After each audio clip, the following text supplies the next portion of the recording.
பெரியார் பல்கலையில் நிதி முறைகேடு புகார் தொடர்பாக விசாரணையானது தொடங்கி நடைபெற்றுக் கொண்டிருக்கிறது. இது பற்றி விரிவான தகவலை தர காத்திருக்கிறார் செய்தியாளர் குமரேசன். குமரேசன், யார் யாரிடம் விசாரணையானது நடத்தப்பட்டு வருகிறது? அதாவது தாழ்த்தப்பட்ட மற்றும் பழங்குடியின படித்த இளைஞர்களுக்கு கணனி திறன் மேம்பாட்டு பயிற்சி வழங்கி அதன் மூலமாக அவர்களுக்கு வேலை வாய்ப்பை உருவாக்கி தரும் திட்டம் தான் தீனதயாள் உபாத்தியாய திட்டம். இந்த தீனதயாள் உபாத்தியாய திட்டத்தின் கீழ் மத்திய மாநில அரசு நிதி வழங்குகிறது.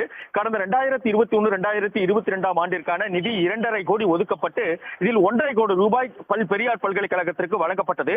ஆனால் இந்த 1.5 கோடி ரூபாயும் மாணவர்களுக்கு முறையாக பயன்படுத்தப்படவில்லை, மாணவர்களுக்கு எந்தவித பயிற்சியும் அளிக்கப்படவில்லை என்ற புகார் எழுந்தது. மேலும் இது தொடர்பாக பாதிக்கப்பட்ட மாணவர்கள் 13 பேர் அதாவது சேலம் மாநகர காவல் ஆணையரிடம் புகார் கொடுத்தனர். அந்த புகாரின் மீது நடவடிக்கை இல்லாத காரணத்தினால்தான் அந்த 13 பேர் மாணவர்களும் சென்னையில் உள்ள தேசிய பழங்குடியின ஆணையத்தில் அவர்கள் புகார் தெரிவித்திருந்தனர். அந்த புகாரின் அடிப்படையில் உடனடியாக விசாரணை நடத்த வேண்டும் என்று தேசிய தாழ்த்தப்பட்டோர் மற்றும் பழங்குடியினர் ஆணையம் சேலம் மாநகர காவல்துறைக்கு உத்தரவிட்டது. அதன் அடிப்படையில் தான் தற்போது இந்த விசாரணையானது நடைபெற்றுக் கொண்டிருக்கிறது. அதாவது சூரமங்கலம் காவல் உதவி ஆணையர் நிலவழகன் தற்போது அந்த பாதிக்கப்பட்ட மாணவர்கள், அதாவது புகார் கொடுத்திருந்த 13 மாணவர்களையும் அழைத்து விசாரணை மேற்கொண்டு வருகிறார். குறிப்பாக அழகிரி, சதீஷ் குமார், குருமூர்த்தி, அரவிந்தன், பாண்டிதுரை, பூவரசன், கோகுல், பத்மநாத் உள்ளிட்ட 13 மாணவர்கள் தற்போது இந்த விசாரணைக்காக வந்திருக்கிறார்கள்.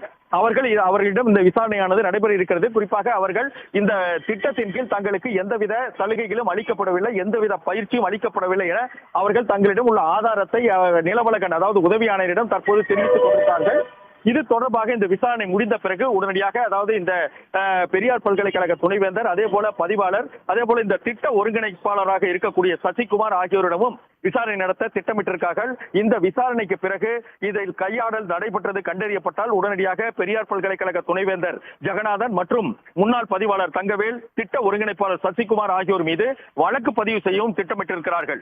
இந்த நிலையில் தான் இந்த திட்டத்தின் கீழ் பணியாற்றிய 17 ஆசிரியர்களுக்கும் அதாவது 4 மாதத்திற்கான சம்பளம் வழங்கப்படவில்லை என்ற ஒரு குற்றச்சாட்டும் நிலவி வருகிறது. எனவே இது 1.5 கோடி ரூபாய் மோசடி கையால் நடைபெற்ற ஒரு பெரிய ஸ்கேண்டல் ஆகும். எனவே இது தொடர்பான விரிவான விசாரணை நடத்த வேண்டும் என்று ஏற்கனவே ஆசிரியர் சங்கம், பல்கலைக்கழக தொழிலாளர் சங்கமும் வலியுறுத்தி இருக்கிறது.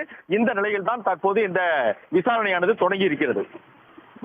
குமரேசன், தற்போதைய விவரங்களுக்கு நன்றி. உடனுக்குடன் செய்திகளை தெரிந்து கொள்ள சன் நியூஸ் பெல் ஐகானை கிளிக் பண்ணுங்க.